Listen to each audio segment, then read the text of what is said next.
So our next guest is Amma. Amma Calhoun has earned her bachelor's degree in architectural engineering, followed by a master's degree in environmental technology and sustainability. Hi, Amma. After completing her master's degree, Amma became a NYSERDA Clean Energy intern and hired by BlocPower as a Building Energy Analyst. There, Amma worked to help upgrade buildings to be greener and healthier with heat pumps. Currently, Amma works at Con Edison as an energy efficiency engineer.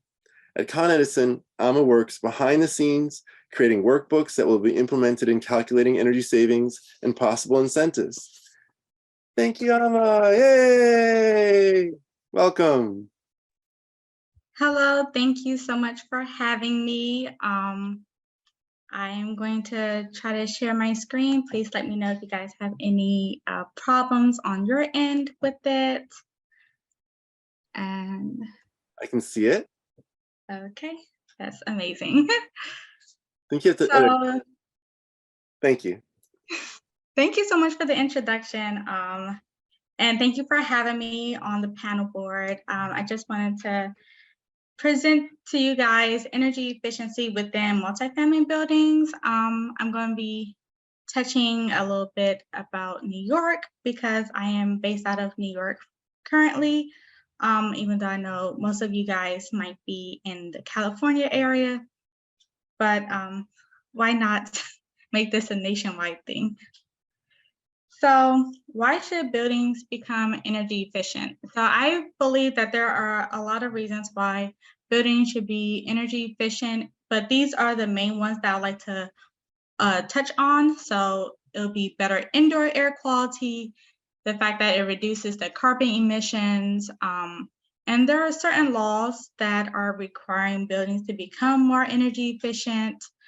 And there's some possible financial opportunities depending how you go about it.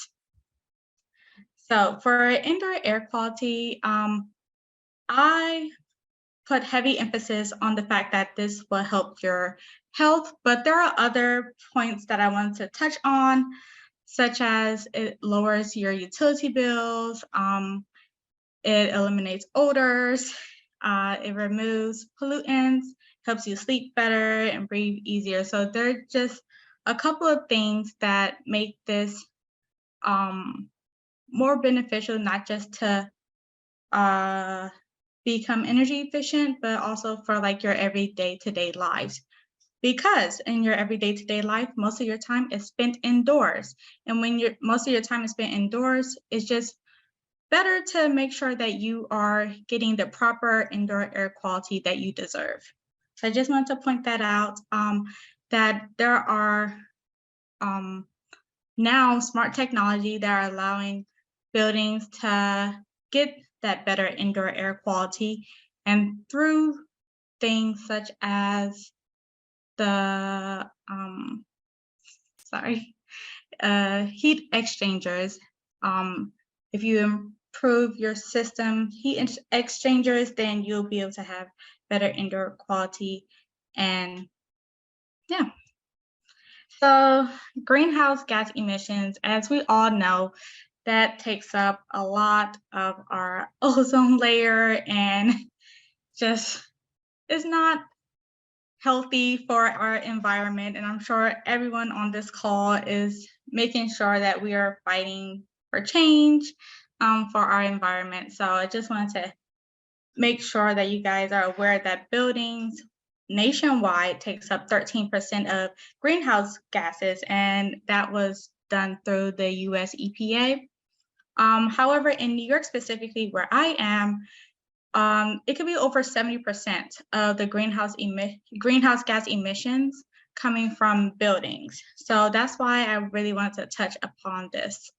And I did a little research about California, and it looks like around 25% of the greenhouse gas emissions are going to be towards the residential and commercial buildings.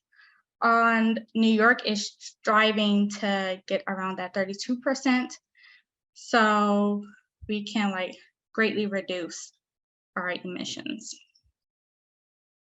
So there are a lot of impacts from the laws especially here in New York, where we have local law 97.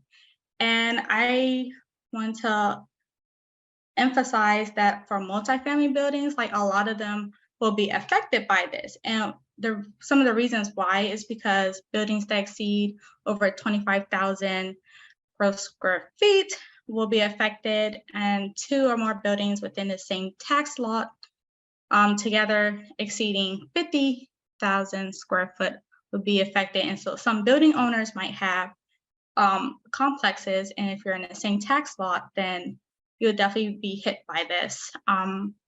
Yeah, so 2 or more buildings owned by a condo association that are governed by the same board of managers and are together exceeding the same 50,000 square feet, they will be affected by it.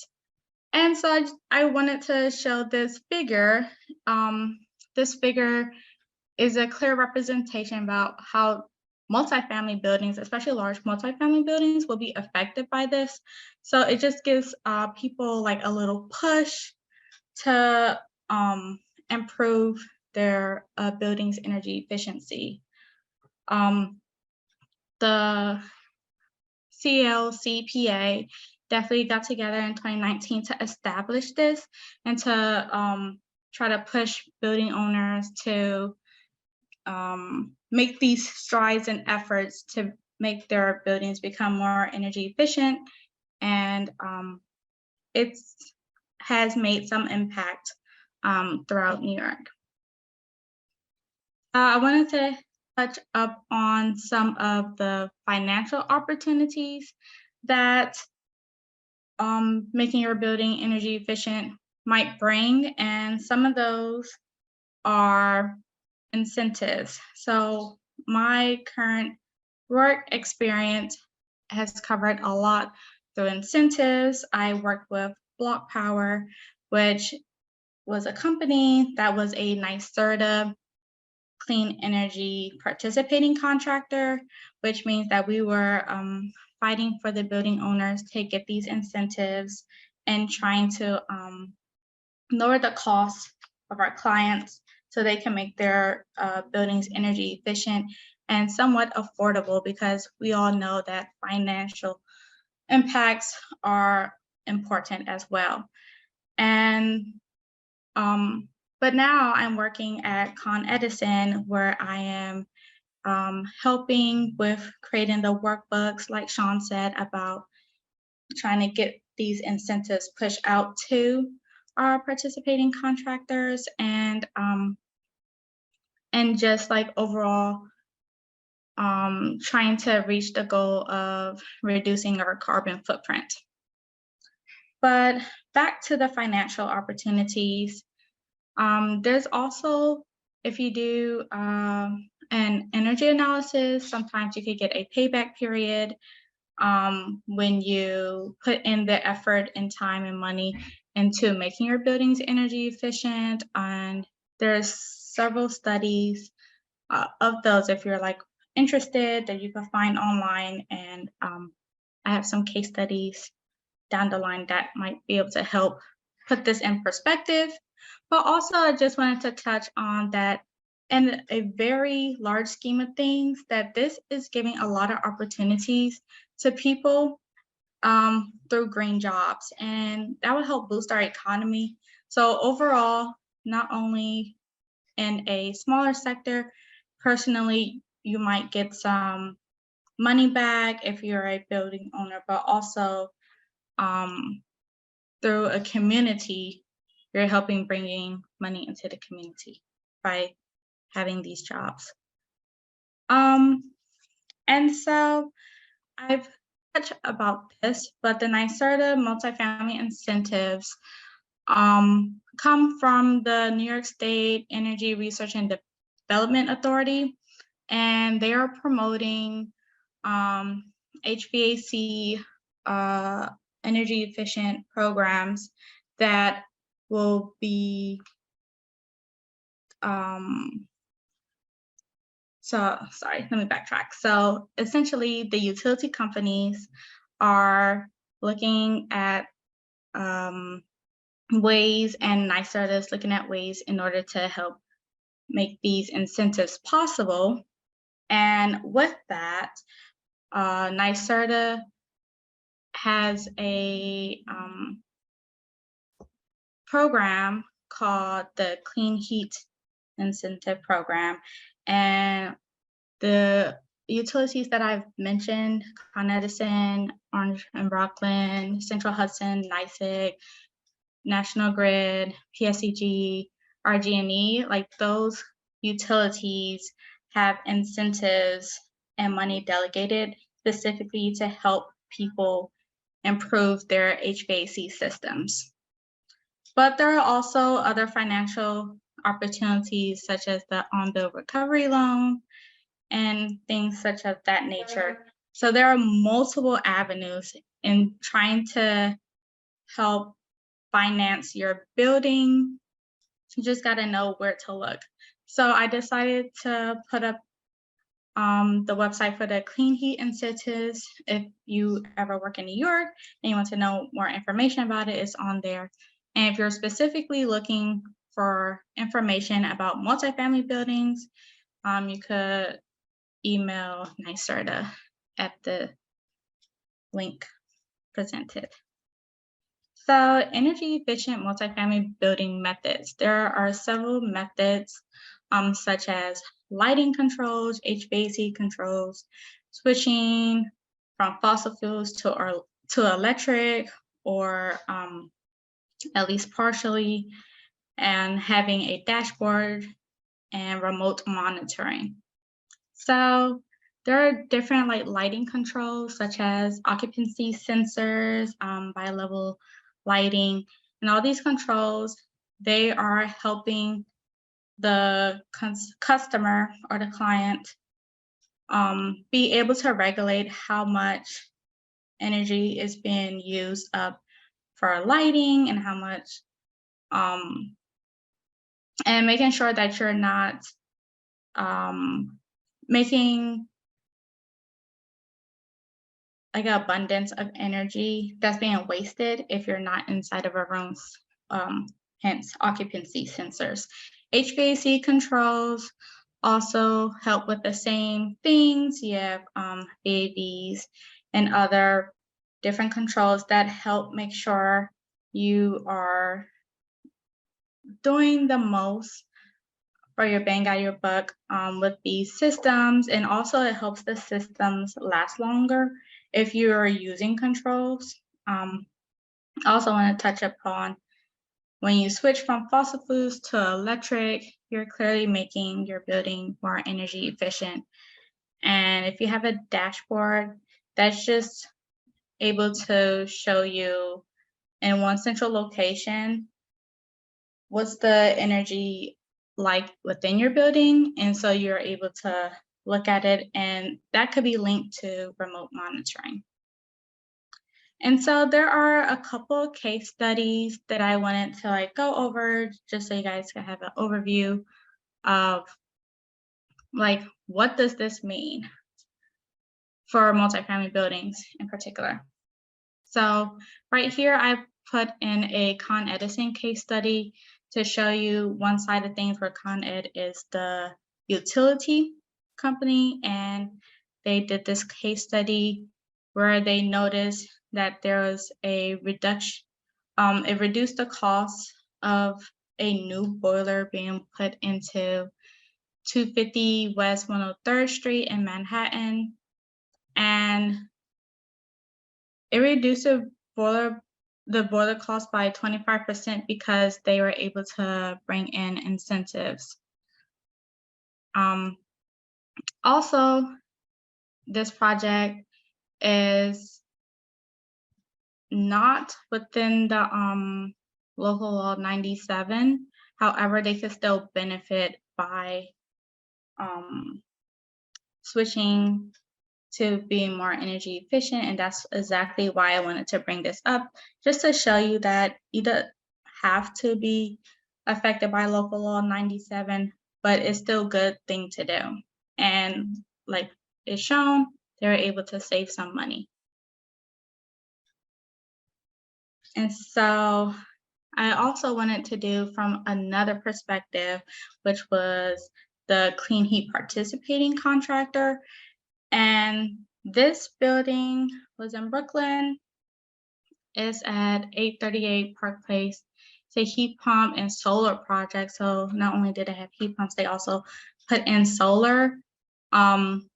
And more information can be found on the BlocPower website if you want to look at their case studies. But essentially, this is an 8-unit co-op building at approximately 1,600 square feet per apartment. And the heat load accounted for 6 indoor units and 2 outdoor units per apartment. With that being said, the building installed 84 solar panels, and that gave around 25.46 kilowatts.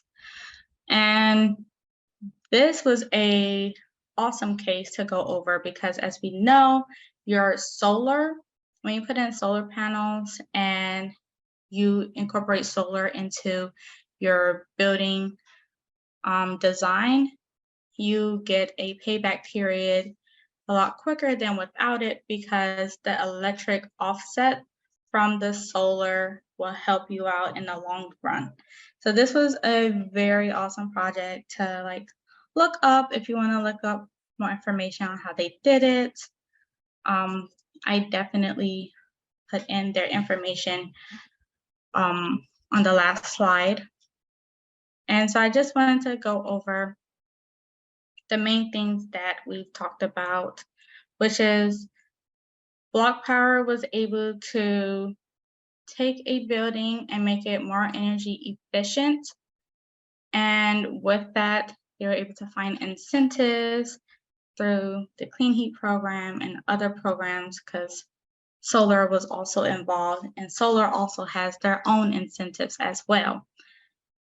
And with that, they're able to reduce their price so drastically, and it just gives you motivation, I hope, to go out and do these projects. So yes, I want to thank everybody for listening to me, and I hope I've taught you something new or piqued your curiosity.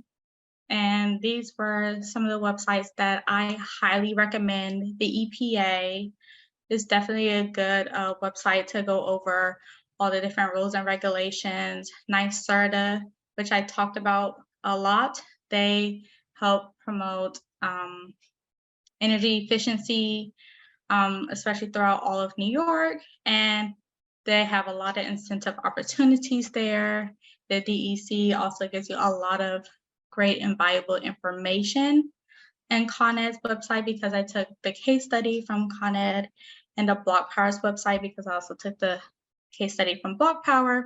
And then I added in the technical resource manual at the bottom, and this essentially is a manual that goes over all of the different ways you could calculate savings for buildings through several different measures. If you wanted to look into lighting controls, HVAC controls, lighting HVAC, if you want to look at even commercial kitchens and how to calculate savings for putting in an electric oven. So all of these websites will give you a ton of information if I haven't gone over it today. So yeah, thank you guys. Woo! If you have any questions, please let me know. Thank you, Amma. I was wondering, so you'd mentioned Local Law 97, which, not being a New Yorker, my basic understanding is that it requires, as you're explaining, like different sizes of buildings to electrify over time. And are you work at Con Edison, are you seeing projects that are being required by the Local Law 97 coming into your portfolio? Currently not into my portfolio because of the backside. I'm doing the back work of things. However, there are a lot of buildings. There are case studies of buildings that were affected by Local Law 97, and just networking and talking to people, I have learned that several people did get hit by this, and they are making a tremendous efforts in order to achieve their buildings being as efficient as it's supposed to be by the scheduled time. That's great to hear. You know, that last Yeah. presentation from the city of Berkeley, they don't have a local law 97, which is essentially, it seems like what cities need to do is for the rental housing. One other thing I've noticed, in New York has some of the strongest tenant protections. Like, there's so many laws for protecting tenants, unique, Yes. like the densest city in our country. Do your programs take into account the fear of gentrification or the worry that your program will effectively raise rents or in some way, you know, degrade the financial household, the financial strength of the rental household? I can't speak for anyone besides like myself. Just like doing research and looking at things, we definitely have laws in place. So when people are getting incentives and they're trying to upgrade their buildings and they're in an LMI community, where the building owner has to provide for the tenant's heat, there can be like problems, or not problems, where people want to like speculate and try to get one over, quote unquote. However, there are laws in place that make sure that even if you're upgrading your system to like a heat pump system per se, you're still making sure that the tenants are getting their required heat, because that is part of the law. I hope that answers your question. Yeah, I was seeing like the challenge with, well, here's one of my siblings lives in one of these apartment complexes in New York City that has a mandated amount of heat that gets delivered. Mm-hmm. And they just sweat all winter long on the 3rd floor. It's just too hot in order to get the temperatures warm on the 6th floor. So they actually will even run their air conditioner sometimes, like in the spring and the fall when it's not air conditioning. So I'm wondering, do you know of projects that are trying to, does it make sense to shift away from this big central heating system to a more efficient apartment by apartment heating system? Yeah, so like I was saying, even if someone had a boiler system and they have the risers throughout their building, and let's say the owner wants to go to heat pumps now, there's still ways in which that can happen, and I've seen that happen. So 100%, I hope your sibling is able to like benefit from that. But yeah, there are ways that which that has happened. Yeah, in her case specifically, there was a fire with the gas boiler downstairs, and so they also had troubles with not getting enough heat, you know, legally required heat. And also, yeah, like, could they cook on the gas stove that they had, which is unvented? They have an unvented gas stove, like everyone in that apartment complex does. They just gas themselves. David Garza says a question here. In city climate action plans, I've seen when participants mention New York Law 97, it does not receive very favorably as a strategy to emulate. I'm always curious if this is because they don't want to commit to such teeth. Other regulations which have started coming online in other states are not as stringent or have as much teeth. So I'm curious, how do you perceive people's reception of local law 97? In my space, where I work, I've seen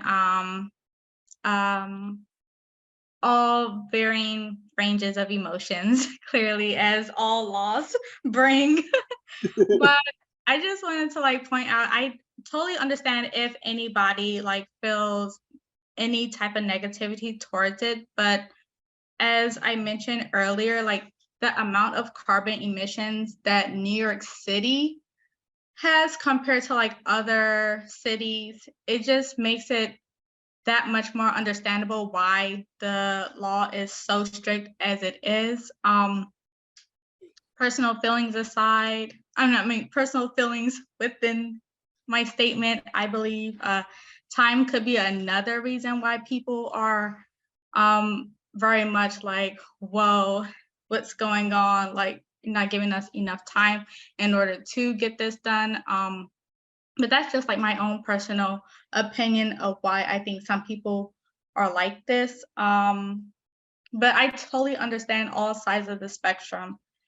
It's just I wanted to like point out, I understand why it's that way because of how much of an impact buildings in particular have within our carbon emissions, carbon footprint compared to other spaces. Right. The teeth are really useful and necessary. I got it. Well, I think that if it's okay, we'll start transitioning over to our next speaker. Thank you so much, Amma. I really appreciate it. Thank you guys for having me. Thank you. Yay! Okay.